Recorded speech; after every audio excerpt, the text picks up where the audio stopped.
Hello friends, how are you. I hope कि आप सब अच्छे होंगे। Welcome to expert opinion.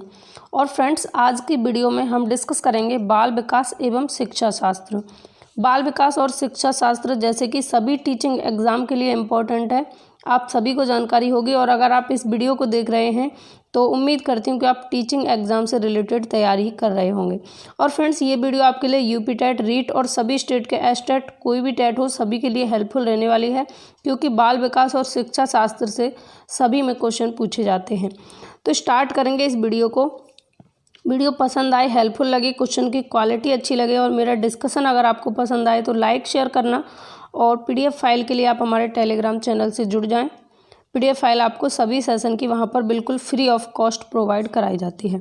तो फ्रेंड्स, इस वीडियो में मैं आपके लिए जो क्वेश्चन सीरीज लेकर आई हूँ वो मनोविज्ञान से रिलेटेड है, यानी मनोविज्ञान की उत्पत्ति कैसे हुई, इसका विकास कैसे हुआ और सबसे पहले मनोविज्ञान क्या था, आज मनोविज्ञान क्या है, उसके संदर्भ में हम बात करेंगे। क्वेश्चन को स्टार्ट करने से पहले मैं इसके बारे में आपसे थोड़ी सी चर्चा करना चाहती हूँ, क्योंकि कुछ फैक्ट्स हैं जो आपके क्लियर हो जाएंगे। जो चीज़ें मैं आपको बताऊँगी तो ध्यान से सुनिएगा।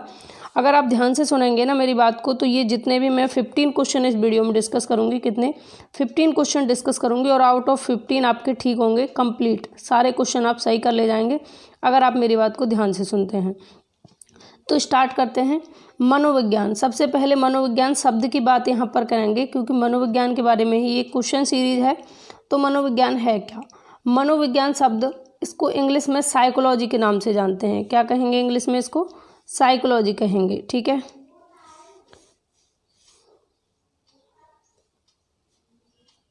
एक सेकंड। तो साइकोलॉजी शब्द शताब्दियों पूर्व, बहुत समय पहले की बात है, जब मनोविज्ञान को शिक्षा शास्त्र, दर्शन शास्त्र की एक शाखा के रूप में माना जाता था। क्या माना जाता था? दर्शन शास्त्र की एक शाखा। लेकिन मनोविज्ञान को स्वतंत्र विषय बनाने के लिए इसे बहुत लोगों ने परिभाषित किया। जैसे साइकोलॉजी शब्द है इंग्लिश का, और इसकी उत्पत्ति दो शब्दों से मिलकर हुई। किन दो शब्दों से? एक था साइकी और एक था लोगोस। जो साइकी शब्द था वो लैटिन भाषा का था और लोगोस शब्द यूनानी और ग्रीक भाषा का था। तो साइकोलॉजी शब्द की उत्पत्ति दो शब्दों से मिलकर हुई, ये आपको ध्यान रखना है। कौन कौन से थे वो दो शब्द थे आपके, साइकी प्लस लोगोस, दो शब्द थे। अब साइकी लोगोस, ये दो शब्द जो हैं, इनमें साइकी का अर्थ था आत्मा का और लोगोस का अर्थ था अध्ययन करना। यानी सबसे पहले जब साइकोलॉजी शब्द की उत्पत्ति हुई तो इसका अर्थ लगाया जाता था आत्मा का अध्ययन करना। इसके बाद में इसका और विकास हुआ, और इसके समर्थक कौन थे? जो आत्मा का अध्ययन मानते थे वो समर्थक थे प्लेटो, अरस्तु, डेकार्डे, ये सभी आत्मा का विज्ञान मानने वाले थे। लेकिन ये परिभाषा जो थी कि साइकोलॉजी आत्मा का विज्ञान है, मनोविज्ञान आत्मा का विज्ञान है, ये 16वीं शताब्दी में अमान्य हो गई। कुछ लोग आए और उन्होंने कहा कि नहीं, मनोविज्ञान आत्मा का विज्ञान नहीं है। फिर 17वीं शताब्दी जब शुरू हुई तो इटली के मनोवैज्ञानिक थे एक पंपोनोजी ने मनोविज्ञान को मन या मस्तिष्क का विज्ञान कहा। लेकिन बाद में ये परिभाषा भी अमान्य हो गई, जो 16वीं शताब्दी में आई। अब फ्रेंड्स, 16वीं शताब्दी में भी थोड़ा वो हुआ, इसमें परिवर्तन हुआ, 17वीं में भी परिवर्तन हुआ, लेकिन 18वीं शताब्दी में इसमें कोई परिवर्तन नहीं हुआ। लोग वैसे की वैसे ही इसको आत्मा का विज्ञान के बाद में मन का विज्ञान या मस्तिष्क का विज्ञान मानते रहे। फिर 19वीं शताब्दी में विलियम वुंट आए, विलियम जेम्स आए और जेम्स सल्ली, ये मनोवैज्ञानिक आए, और इन्होंने कहा कि मनोविज्ञान ना तो आत्मा का विज्ञान है ना मन मस्तिष्क का विज्ञान है। इन्होंने कहा मनोविज्ञान चेतना का विज्ञान है। और फिर धीरे धीरे ये परिभाषा भी अमान्य हो गई। उसके बाद में सबसे लास्ट में 20वीं शताब्दी में मनोविज्ञान को व्यवहार का विज्ञान माना गया। और 20वीं शताब्दी से आज तक मनोविज्ञान किसका विज्ञान है?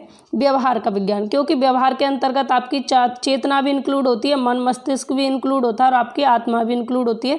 इसलिए व्यवहार का विज्ञान सबसे ज़्यादा बेटर था। और व्यवहार का विज्ञान कहने वाले मनोवैज्ञानिक कौन कौन थे? तो वो थे वुडवर्थ, स्किनर, थॉर्नडाइक और मैकडूगल। और भी थे इनमें शामिल, लेकिन मेन कौन है? वुडवर्थ हैं, स्किनर हैं, थॉर्नडाइक है, मैकडूगल है। और सबसे पहले व्यवहार का विज्ञान किसने कहा मनोविज्ञान को? तो वॉटसन ने। ध्यान रखना है आपको, वॉटसन ने। और इसी संदर्भ में वॉटसन ये भी कहते हैं कि कोई भी मुझे एक बच्चा दे दो और मैं उस बच्चे को जैसा चाहे वैसा बना सकता हूँ। तो उन्होंने क्या कहा कि बच्चा जन्म के समय सभी बच्चे समान पैदा होते हैं और हम जैसा चाहे उन्हें बना सकते हैं। ये किसने कहा? वॉटसन ने। ठीक है, तो चलो फिर स्टार्ट करते हैं क्वेश्चन को। मनोविज्ञान की उत्पत्ति किस शास्त्र से हुई? अब मैंने आपको बताया था शुरू में कि मनोविज्ञान की उत्पत्ति सबसे पहले किस शास्त्र से हुई थी, तो ऑप्शन है आपके सामने, आंसर करना एक बार, क्या होगा इसका राइट आंसर। तो फ्रेंड्स देखिए, जो मनोविज्ञान था वो सबसे पहले किससे उत्पत्ति हुई थी? मैंने बताया था दर्शन शास्त्र से। तो यहाँ पर ऑप्शन आपका फर्स्ट सही हो जाएगा, क्योंकि बहुत सारी शताब्दियों पहले मनोविज्ञान को दर्शन शास्त्र की एक शाखा के रूप में माना जाता था। आगे है नेक्स्ट क्वेश्चन, सर्वप्रथम मनोविज्ञान को किसका विज्ञान कहा गया? सबसे पहले जो मनोविज्ञान था, साइकोलॉजी था, उसको किसका विज्ञान कहा गया? चेतना का, मन का, आत्मा का या उपरोक्त सभी? तो मैंने आपको बताया था कि सबसे पहले प्लेटो ने, अरस्तु ने, डेकार्टे ने, इन्होंने किसका विज्ञान कहा था? आत्मा का। तो यहाँ पर ऑप्शन आपका थर्ड सही हो जाता है। थर्ड ऑप्शन क्या हो जाता है? सही हो जाता है। आगे बढ़ेंगे, थर्ड क्वेश्चन, मनोविज्ञान को चेतना का विज्ञान कब कहा गया? ऑप्शंस हैं आपके सामने, 18वीं शताब्दी, 20वीं शताब्दी, 20वीं सदी के मध्य, 20वीं सदी के मध्य, या 19वीं शताब्दी के अंत में, या ईसा पूर्व 4वीं शताब्दी में। अब देखो, मैंने आपको बताया था कि 18वीं शताब्दी में इसमें कोई परिवर्तन नहीं हुआ, और 20वीं शताब्दी में आपको पता है लास्ट में व्यवहार का विज्ञान माना गया। तो फिर मनोविज्ञान को चेतना का मनोविज्ञान कब माना गया होगा? तो आप आइडिया लगा सकते हैं। देखना, आपने अगर ध्यान से सुना होगा ना, सारे आंसर आपके सही होते जाएंगे। तो राइट आंसर होगा ऑप्शन थर्ड, 19वीं शताब्दी के अंत में मनोविज्ञान को चेतना का मनोविज्ञान कहा गया। आगे बढ़ेंगे, नेक्स्ट है, आधुनिक समय में मनोविज्ञान का विज्ञान माना जाता है, जो प्रेजेंट टाइम है उसमें मनोविज्ञान को किसका विज्ञान माना जाता है? ऑप्शंस हैं व्यवहार, अनुभूति, मानसिक प्रक्रिया या उपरोक्त में से कोई नहीं। तो मैंने आपसे कहा था कि 20वीं शताब्दी से अब तक मनोविज्ञान को क्या माना जाता है? व्यवहार का विज्ञान माना जाता है। तो ऑप्शन यहाँ पर फर्स्ट आपका राइट हो जाता है। आगे बढ़ेंगे, अगला क्वेश्चन है 5, सर्वप्रथम मनोविज्ञान आत्मा, इसके पश्चात सर्वप्रथम मनोविज्ञान आत्मा, इसके पश्चात मन, तदुपरांत क्या खोया? तो सबसे पहले मनोविज्ञान ने क्या खोया? आत्मा खोई, इसके पश्चात मन खोया, और उसके पश्चात में क्या खोया मन के बाद में? आंसर करो एक बार। सबसे पहले आत्मा का मनोविज्ञान था, फिर उसके बाद मन या मस्तिष्क का था, फिर उसके बाद चेतना का मनोविज्ञान हो गया। तो यहाँ पर ऑप्शन फर्स्ट आपका सही हो जाएगा। नेक्स्ट है 6 नंबर क्वेश्चन, मनोविज्ञान किस प्रकार का विज्ञान है? ऑप्शंस हैं यहाँ पर विधायक एवं नियामक दोनों, विधायक या नियामक या उपरोक्त में से कोई नहीं। तो यहाँ पर राइट आंसर क्या होगा? एक बार आंसर करो। कई बार ऐसे भी क्वेश्चन आते हैं जो आपके सिलेबस से आउट भी हो जाते हैं, तो आप आइडिया लगा सकते हैं कि कैसा था, मनोविज्ञान किस प्रकार का विज्ञान है। तो ऑप्शन होगा यहाँ पर सेकंड सही, विधायक। मनोविज्ञान किस प्रकार का विज्ञान है? विधायक। नियामक मत समझ लेना यहाँ पर, तो आपका गलत हो जाएगा। आगे बढ़ेंगे, समग्रता के सिद्धांत के प्रवर्तक हैं। समग्रता के सिद्धांत के प्रवर्तक कौन हैं? अब ये क्वेश्चन मैंने अलग से रखा है और मैंने कई बार आपको बोर्ड की क्लास में भी पढ़ाया था। समग्रता होल की बात कौन करते हैं? होल की बात करेंगे यहाँ पर आपके वर्दीमर एवं अन्य, यानी कि जो गेस्टोल्टवादी हैं वो समग्रता पर ज़्यादा फोकस रखते हैं कि जो प्रॉब्लम है उसको होलिस्टिक रूप में देखा जाए, समग्रता में दिखाया जाए, यानी कि समस्या की पूर्ण आकृति दिखाई जाए। आगे बढ़ेंगे, नेक्स्ट क्वेश्चन 9, वर्तमान में शिक्षा मनोविज्ञान का अध्ययन विषय है। वर्तमान में शिक्षा मनोविज्ञान का अध्ययन विषय है, क्या है? मानव व्यवहार है, चेतना है, मस्तिष्क है या आत्मा है? तो एट प्रेजेंट में मनोविज्ञान को किसका विज्ञान कहते हैं? व्यवहार का। और व्यवहार किसका किया जाएगा? मानव व्यवहार। तो यहाँ पर ऑप्शन ए सही हो जाएगा। नेक्स्ट क्वेश्चन 9, शिक्षा मनोविज्ञान की प्रकृति वैज्ञानिक है, क्यों है वैज्ञानिक? इसमें केवल विद्यार्थियों के व्यवहार का अध्ययन किया जाता है। केवल की बात गलत हो जाएगी। शैक्षिक वातावरण में अधिगमकर्ता के व्यवहार का वैज्ञानिक विधियों के माध्यम से अध्ययन किया जाता है। या शिक्षा मनोविज्ञान में केवल सूचनाओं के आधार पर सिद्धांतों का निर्माण किया जाता है। केवल शब्द आ गया, यह केवल विज्ञान का अध्ययन करता है, ये भी गलत हो जाएगा। तो ऑप्शन सेकंड यहाँ सही हो जाएगा। शैक्षिक वातावरण में अधिगमकर्ताओं के व्यवहार का वैज्ञानिक विधियों के माध्यम से अध्ययन किया जाता है। जो शैक्षिक वातावरण है, शिक्षा का परिवेश जो है, एनवायरनमेंट है, उसमें जो भी लर्नर हैं उनका जो व्यवहार है उनका वैज्ञानिक विधियों के थ्रू अध्ययन किया जाता है। किसके अंतर्गत? शिक्षा मनोविज्ञान के अंतर्गत। आगे है 11 नंबर क्वेश्चन, निम्न में से कौन सा कथन शिक्षा मनोविज्ञान के अर्थ को सबसे अधिक सही ढंग से प्रकट करता है? ऑप्शन हैं यहाँ आपके सामने। यह शिक्षा को मनोवैज्ञानिक आधार प्रदान करता है। इसका संबंध केवल व्यक्ति की सामाजिक प्रक्रिया से है। यह व्यक्ति के अनुभवों का विज्ञान है। यह व्यक्ति के मन के अध्ययन का विज्ञान है। तो क्या होगा आंसर? आंसर क्या होगा?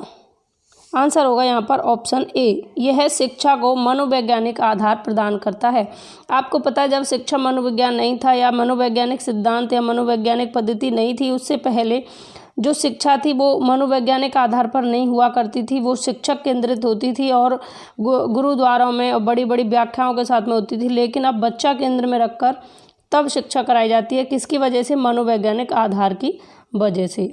नेक्स्ट क्वेश्चन, लैटिन शब्द साइको का अर्थ है। मैंने आपको बताया था कि साइकोलॉजी 2 शब्दों से मिलकर बना है, साइको प्लस लोगोस। तो आपको यहाँ पर साइको का अर्थ पूछा है, क्या होगा? व्यवहार, मन, चेतना, आत्मा। क्या होगा आंसर इसका? लैटिन भाषा के शब्द साइको का अर्थ होता है आत्मा और लोगोस का अर्थ था अध्ययन करना, तब ये बना था आत्मा का अध्ययन करना। ठीक है, तो ऑप्शन यहाँ पर डी सही होगा। आगे बढ़ेंगे। मनोविज्ञान व्यवहार का शुद्ध विज्ञान है, कथन है। मनोविज्ञान व्यवहार का शुद्ध विज्ञान है, ये कथन किसका है? यहाँ ऑप्शंस हैं वॉटसन का, वुडवर्थ का, जेम्स ट्रेवर का, स्किनर का। आंसर करो एक बार। आंसर क्या होगा? आंसर होगा क्या? आंसर होगा यहाँ पर ऑप्शन सेकंड, वुडवर्थ का। मनोविज्ञान व्यवहार का शुद्ध विज्ञान है, ये कथन वुडवर्थ का है। और क्रो एंड क्रो क्या कहते हैं इसके बारे में कि 20वीं शताब्दी बच्चे की शताब्दी है। मनोविज्ञान के बारे में अगर आपसे पूछा जाए कि 20वीं शताब्दी बच्चे की शताब्दी है, ये परिभाषा किसने दी है? तो ये क्रो एंड क्रो ने दी है, ध्यान रखना है आपको। ठीक है, आगे बढ़ते हैं। 14 नंबर क्वेश्चन, सेकंड लास्ट। निम्न में से कौन से विचारक के अनुसार शिक्षा व्यक्ति को भीतरी शक्तियों को उभारने की प्रक्रिया है? शिक्षा व्यक्ति की भीतरी जो शक्तियां हैं, अंतर्निहित जो शक्तियां, उनको उभारने की प्रक्रिया है, ये किसने कहा? तो यहाँ राइट आंसर हो जाएगा पेस्टोलॉजी। फ्रेंड्स देखो, जो भी कोई भी व्यक्ति है, सभी के अंदर इंडिविजुअल डिफरेंसेस होते हैं, व्यक्तिगत विभिन्नताएं होती हैं। कोई भी 2 व्यक्ति समान नहीं होते, कोई भी 2 बच्चे समान नहीं होते, और सभी के अंदर प्रतिभाएं छुपी होती हैं, शक्तियाँ छुपी होती हैं, कुछ भी कर गुजरने की। बस ज़रूरत है तो उनको बाहर निकालने की ज़रूरत है कि आप कितनी हद तक उनको यूज़ कर पाते हैं। माइंड सब में समान है, बस फ़र्क इतना है कि आप उसको कितनी हद तक यूज़ कर पाए हैं, सही दिशा में यूज़ कितनी हद तक कर पाए हैं, ये ज़रूरी है। तो अपनी शक्तियों को पहचानो और कुछ कर गुजरने का संकल्प लो, जिससे कि ये समाज और ये दुनिया याद करे आपको आपके जाने के बाद भी। ठीक है, तो भीतरी शक्तियों को उभारने की बात जब होगी तो आपको पेस्टोलॉजी लगाना है। आगे बढ़ेंगे, लास्ट क्वेश्चन। साइकोलॉजी शब्द की उत्पत्ति किस भाषा में हुई? ऑप्शंस हैं यहाँ पर स्पेनिश, रूसी, लैटिन या अंग्रेजी। तो साइकोलॉजी शब्द की उत्पत्ति मैंने आपको बताया था लैटिन भाषा के शब्द से हुई, तो यहाँ पर ऑप्शन थर्ड यहाँ सही हो जाएगा। तो फ्रेंड्स ये थे आपके 15 क्वेश्चन, और आउट ऑफ 15 आपके कितने सही हुए, अपना स्कोर भी बताएं।